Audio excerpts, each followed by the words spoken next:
Joo. Voiko ihminen olla näin iloinen? Kyllä se varmaan voi olla.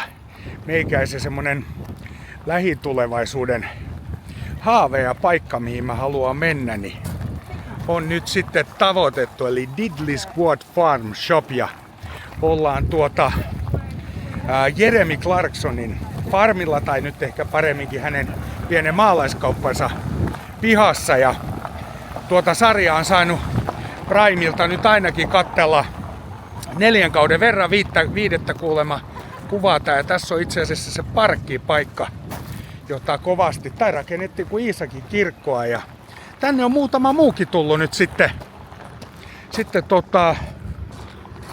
erilaisia maataloustuotteita hamstraamaan. Tää on kyllä hienosti kerta kaikkiaan brändätty. Jeremy Clarksonin tarinahan kertoo siitä, että hän haluaa tuoda brittiläistä maataloutta uudelleen kunniaa ja voimaa, ja sellainen tahdonmukaisuus tai semmonen niinku kaunis ajatus ei kyllä Suomessakaan olisi huono. Briteissä on yhtä lailla tilat lopettaa vauhdikkaasti niin kuin Suomessakin. Ja sitä vastaan hän tietysti suurena maatalousyrittäjänä taistelee. Tällaista ollaan. Ihme kyllä ei sada. Tässä on nyt sitten on Kaalepi, hampurilaista ja vaikka ja mitä.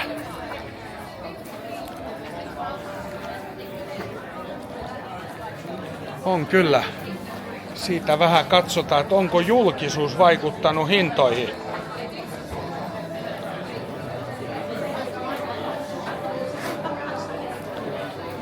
Paljon pienemmältä tietysti näyttää kuin televisio, mutta niinhän kaikki. Mulla on ehkä liian pieni televisio sitten vaan.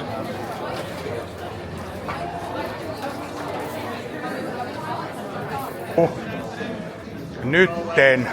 Tässä on kyseessä, odottakaa hiukan kun mä saan tätä kameraa, odottakaa nyt, Hagstone eli Jeremy Clarksonin oma laakeria, ja sitten on vielä tästä Diddley Squad Farmin keräilymukista. Enpä juokkaa bissejä enää mistään muusta. Kattokaa oikeaoppisesti täytetty tuoppi.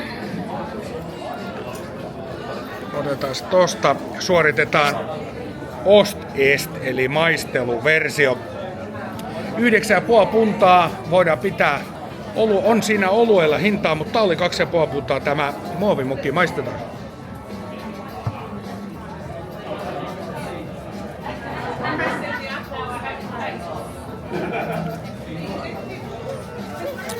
Joo, on kyllä. On kyllä. Näin laakeriystävänäni. Porukka on kyllä kuin meren muta. Tehkää Suomessakin joku tämmönen julkisfarmi ja siitä sitten vaan lähdette liikenteeseen ja bisnestä kasvattamaan. Tässä sitä nyt jonotellaan sitten Liisan kauppaa. Liisahan on Jeremy Clarksonin vaimoja. Hänellä oli kova ihku saada tuon kauppa. Nyt kun sitä katsoo, niin melko pieneksi se kauppa jäi, mutta mitäs sen väliä on, kun jono on aamusta iltaa kaupan edessä. No niin, siinä on ainakin Hagstoven olutta. TV:stä tuttu Liisan kauppa. Tässä oli ideana se, että he sai myyntiluvan kaikkeen sellaisen, joka on tuotettu Britanniassa tai Englannissa, ja Liisa eli Jeremyn vaimo oli rahannut sitten kaikenlaisia indonesialaisia teepaitoja ja kaikkea muuta tähän myyntiin, mikä oli siinä mielessä kovin hauskaa. Sitten sitä tapeltiin kaupunginvaltuuston kanssa, ensin hävittiin, sitten hävittiin toisen kerran ja sitten voitettiin. No tietenkin tuo smells like Pollocks. Jokainen tietää mitä ne tarkoittaa. Me jätetään ne tiskiin. Pollocks on noin. Mut haju ei ole välttämättä hyvä. Tältä näyttää kauppa. Sieltä lähteekin heti makkaraa kaverin kyytiin. Homemade pork pie.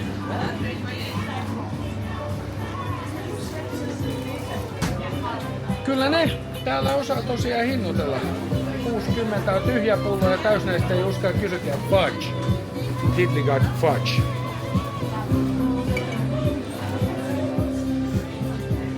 Ja siitä lähti tuo sitten Piccadilly Piggle ja sitten Fudge eli toffeita. Tässä näette muuten vähän logistiikkapuolta, kun ollaan täällä maaseudulla, niin tuommoisissa konteissa on kaikki tavarat sitten.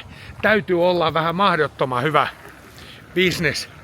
business, kun porukka on aamusta saakka jonottamassa ja hyvä näin. Se on sellainen juttu, että maaseutu ja kaikki mikä siihen liittyy, niin sitä on Suomessakin kovin kauan hyljeksitty ja tilanne on nyt sellainen, että meillä ei oikein yrittäjiä ja viljelijöitä enää missään ole ja nyt meillä on sit jauheliha loppu. No mitä vittu? Mitäs me voidaan nyt tehdä, kun meillä on jauheliha loppu? No soitetaan Petteri Orpolle ja sanotaan, että meillä on jauheliha loppu. Haukutaan vanha, aikaisempi hallitus, meillä on jauheliha loppu. Haukutaan tuleva hallitus, meillä on jauheliha loppu. Ei, kyllä meidän täytyy nyt vaan jotain ruveta tekemään ja ajatus siitä tietenkin, että miksi tukea maaseutua, kun bisnes on sellaista, ettei se kannata, niin lopputulema on tässä. En mä tiedä, oliko nämä ostokset, mitkä mä tästä ostin ja jostain Englannista, niin 10-12 euroa arvosi. Ei varmaan ollut, mutta se tuki ja ajatus siitä, että joku ehkä pystyy tollakin nyt sitten pärjäämään vähän aikaa, niin on ehkä se tärkein juttu. Maaseutu työllistäjänä on kuitenkin Suomessakin valtava suuri, tai oli paremminkin. Nythän niitä tiloja, nekin kourallinen tiloja, mitä on jäljellä, niin ei välttämättä enää, mutta oli kuitenkin, niin se on vielä mahdollisuus palauttaa hinnalla millä hyvänsä. Nyt mennään katsomaan Jeremy Clarksonin Farmer's Dog ravintolaa. Mähän yritin sinne jo pari viikkoa sitten saada pöytävaraukset, että olisi voinut siellä jopa syödä, niin ei mahdollisuuttakaan, ei pienintäkään. Sen verran suosittu se on ja se aukesi jo itse asiassa viime vuoden elokuussa, niin näin se menee. On muuten mahdottoman kauniit maisemat täällä ja näyttääpi olevan oikein karavan aluekin perustettu näitä tarpeita varten. Siellä porukkaa painaa ja siitä joku tuli taas sisään.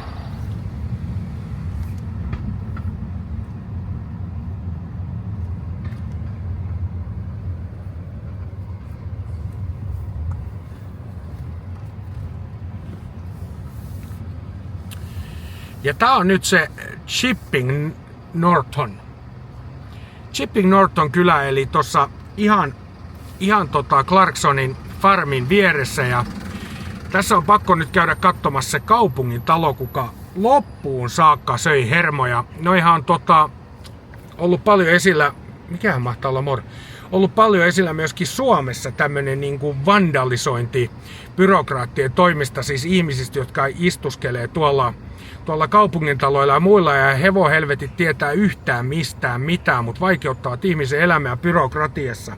Se on ollut kuuma peruna oikeastaan aina ja täällä se oli ihan valtava. Eli idea oli se, että kaikessa tehtiin kiusaa ja muuta ennen kuin toi farmin pubi tonne saatiin pystyyn ja kauppa ja kaikkea muuta. Tämmöistä on paljon Suomessakin ja muuallakin maailmassa, Espanjassakin, kun sä soitat tarpeeksi turpaas väärälle kaupungintalotyypille, niin se paskiainen niin järjestää niin, että et sä pidä yritystä koskaan siellä. Mutta kyllä toi niinku hulluutta on. Me tarvittaisiin valvoja näille valvojille. Eli valvoja valvoisi niiden asioita, ketkä valvoo muiden asioita, niin silloin siitä voisi kenties jotain tullakin. Mikäs ruuhka täällä nyt tuli? On näkyy ihania tällaiset pienet maalaiskylät täälläkin. Se taitaa olla joo, seuraavasta vasempaan. Tuleeko tästä jo? Goddard's Lane, joo, käännytään sinne. Noin. The Blue Boar. Ihani ravintoja, me jäädäänkin tommoseen johonkin. Katsotaas tästä.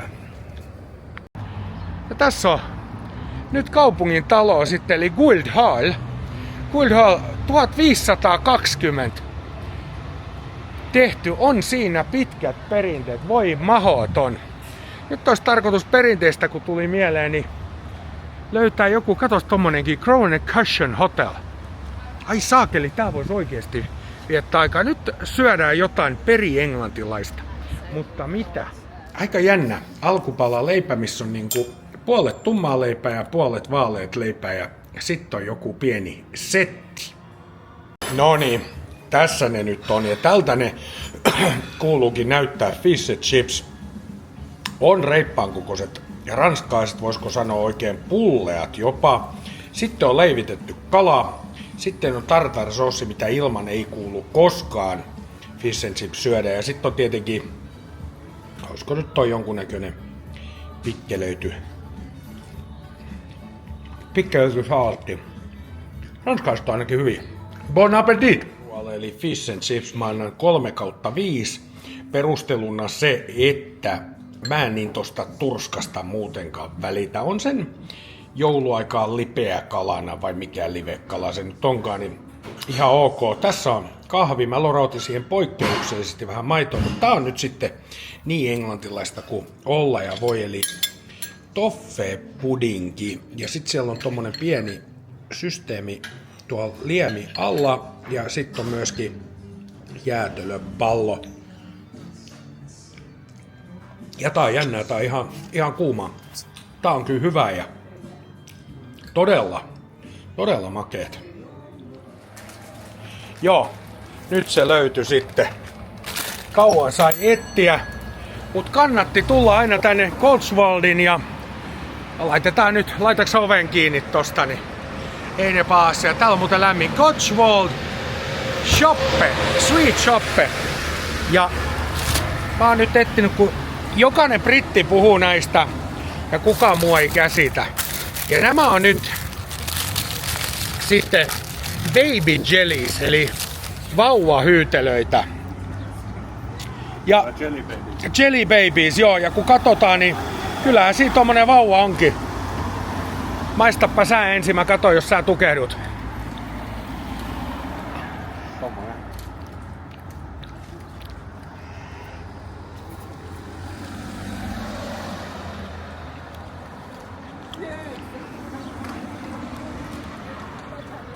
Joo.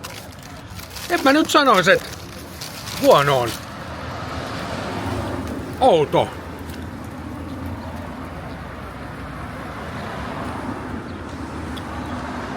Joo. Ja tossa on tosiaan se surullisen kuuluisa kunnan talo, mikä nyt on aika sopivasti ton puun peittää, mutta tuolta on tullut niitä huonoja päätöksiä aamusta ehtooseen. Ja tää on muuten, niin kysyin tuossa Fish and Chipsien lomassa, että paljonko tarjoilijalta, että paljonko tää ihmisiä asuu. Hän sanoi, että jotain 3000 ja 10 000 välissä. Ja mä luulen, että se 3000 on varmaan lähempää kyllä totta. Tommonen määrä karkkeja, no okei, mä söin jo muutama, niin oli 2,5 puntaa. Et ei täällä kyllä maaseudullakaan halpaa ole. Tietenkin tästä herra Clarkson on tehnyt nyt koko helahoidasta semmosen turistirysä, ettei mitään järkeä. On sillä valtava, kerta kaikkiaan valtava merkitys. Mut me jatketaan nyt matkaa. Kyllä on. Kerta kaikkiaan hienoja paikkoja. Ihan on kuin Emmerdale tuli, eiks vaan tidididi. Ja Feneil.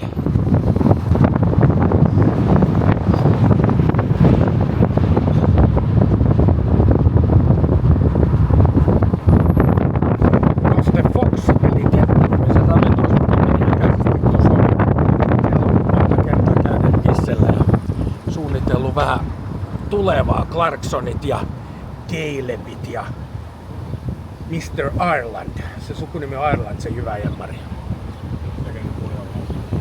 Ei, kun se on sit taas se on Cooper, sen sukunimi on kans Cooper, eli sama kuin Calebilla, mutta ne ei ole sukua. Mikä on outoa, että näin pienissä kylässä sama sukunimi. Minä aina hehkuttaa tätä maisemaani. Onhan tää nyt. Kattokaas. Jos peltomaisemasta tykkää ja tällaisesta, että tää ei oo laakeeta, niin huhu.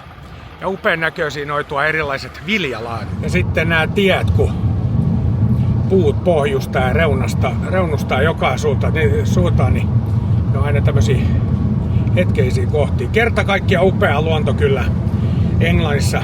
No totta kai Lontoossa nyt ei kasvanut mikään muuta kuin kukat kukkaruukussa, mutta täällä niin on tää. Me ollaan puhuttu paljon siitä, että pitäisi brittimatkailijoita saada Suomeen ja hyvä niin varmaan pitäisikin. Luonnon takia niitä ei saada siis, niillä on paljon hienommat nämä metsät ja puistot kuin Suomessa, mutta Lappi, se tietysti heitä kovasti kiinnostaa.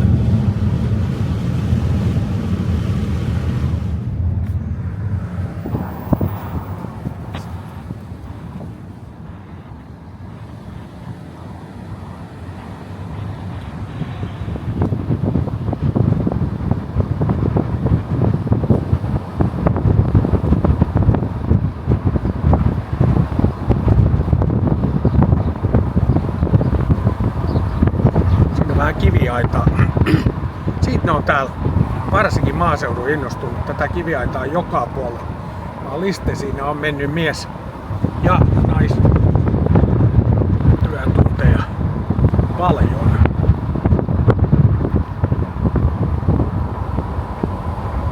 Ihan kauhean leveisiin teihin täällä ei selkeästi panosteta. Tässä kun tulee vasta auto, niin siinä sitä vaan sitten ihmetellään kumpi siirtyy, vaikka nämä upeita nämä. No tässähän semmonen tilanne nyt sit on. Aika nopeasti krapsahti joo ja sieltä tulee lisää tavaraa. Lisää tavaraa, joo ja lisää. Mihinhän me nyt vaadettiin? Peukiotillakin lähtenyt tänne puskaa vielä ajelemaan. Nyt tulee jo porukka käveltenkin, on jo ilmeisesti törmäyksessä tehnyt sitten. Pakko pysähtyä, kun näki, että täällähän vedetään krikettiä. En ole koskaan ollut krikettikentää aikaisemmin, enkä tiedä, olisiko nytkään tullut, mutta tän näköinen meininki. Siellä on vaihtoaitio, tää on alkamassa todella kova matsi. Saman näköistä se on kuin pesäpallo, seistään paljon ja siellä etsitään palloa tuo reunassa, se on nyt ainut pallo sit koko kylällä, niin ei kun tuolla pyörii yksi punainen. Nyt alkaakin sitten varmaan lyöminen. Pallo löytyis, pojat palaa. Uploadit siitä.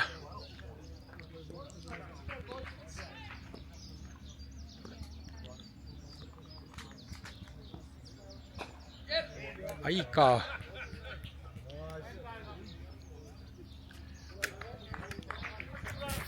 Tommonen peli. En ymmärrä säännöstä mitään, kyllä. Hauska ois varmaan totakin pelata, mutta ehkä sit seuraavassa elämässä. Tää on se liikenneympyrä, mikä oli suljettu tuossa ohjelman 4. kaudessa, kun tätä ravintolaa tehtiin. Se on varmaan nyt sit tosta vasen. Ehkäpä joo. Niin, Farmer's Dog, ja kattokaapa, onko teidän mielestä julkisuudella mitään merkitystä esimerkiksi tällaiseen ravintolan pyörittämiseen? Nimittäin tämä parkkipaikka on tehty vaan ja ainoastaan tuon Farmer's Dogin asiakkaille, mikä siinkin mielessä on hauskaa toki se ravintola, mutta pupin kävijöille niin harvemmin autolla tulee. Toki tää on niin keskellä ei mitään, ettei tänne nyt varmaan julkisillakaan pääse. Mikä sä sanoit, että on alkoholipitoisuuden raja Englannissa? Sanoitko se 0,8 vai mikä se oli? 0,8. Joo, niin tää tietysti pikkasen enempi veressä alkoholia saa olla, mutta on tää niinku huikeeta. Äijä päättää ostaa jonkun ränsistyneen pupin, pistää sen kondikseen, no okei, kun katsoo vähän niitä hintoja, että kuinka paljon se maksoi se ravintolan tekeminen, niin on syytä ollakin, mutta kurkatkaa ihan piruttaa tätä automäärää. Ja sitä sitten piisaa. Hyvä Jeremy, siinähän meillä onkin heti paikka suoraan edessä. Kattokaas tätä paikkaa, huhhuh. Nyt on meinaa sitten hieno. ikivanhat puut ja systeemit. Ja kyllä on porukkaa. Jengi kantaa tietysti sitä Hawkstonein uutta bisseä ja siideriä kotiinsa. The Farmer's Dog Pub and Restaurant.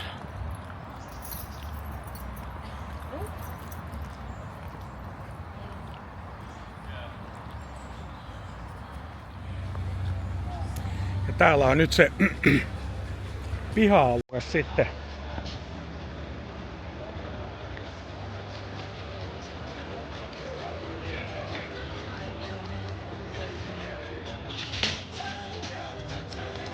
On porukkaa.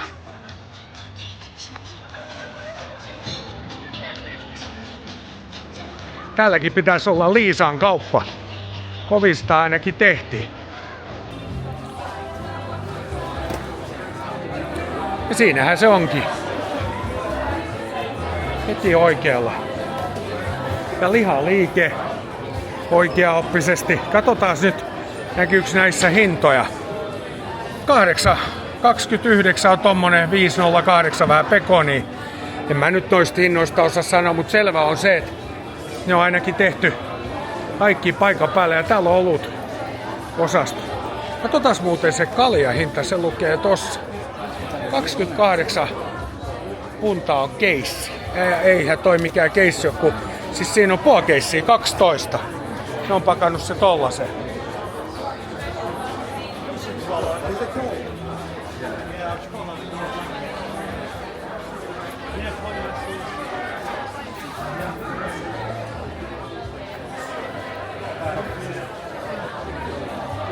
Ja päästään tästä sopivasti.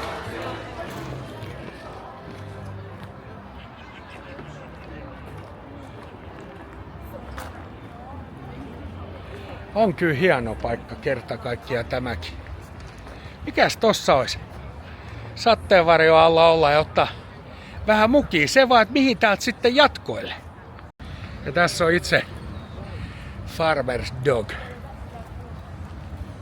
Kato ja tuolla on toi legendaarinen kyltti. Täytyykin ottaa siitä kuva. Ja sitten tutustumaan. Welcome to the Farmer's Dog. Ja täältä ei tosiaan pöytää saanut. Ei sitten pyytämälläkään, mutta parihan täällä on. Tietenkin. Kaikki tuntuu niin paljon suuremmalta, vaikka mäkin olen televisiossa jonkun verran hommia tehnyt. Mutta toi ei. Siellä on aluminoitu 20 000 punnan traktorista.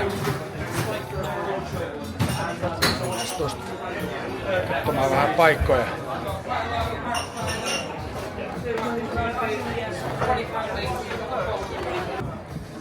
Yläkerran tiloihin. Oisis maksaa 20 tonnia tuon alumiinisoinnista. Sen teki se sen Top Gear-kaveri, mikä sen nimi nyt mahtoi ollakaan. Täältä me nähdään vähän Farmer's Dogin listaa. Tätä on vähän valitettu, että olisi kallista, mutta nehän nyt ainakin vaikuttaa hyvin kohtuulliselta. Entäs toi? No joo. 9,5 puntaa soppa.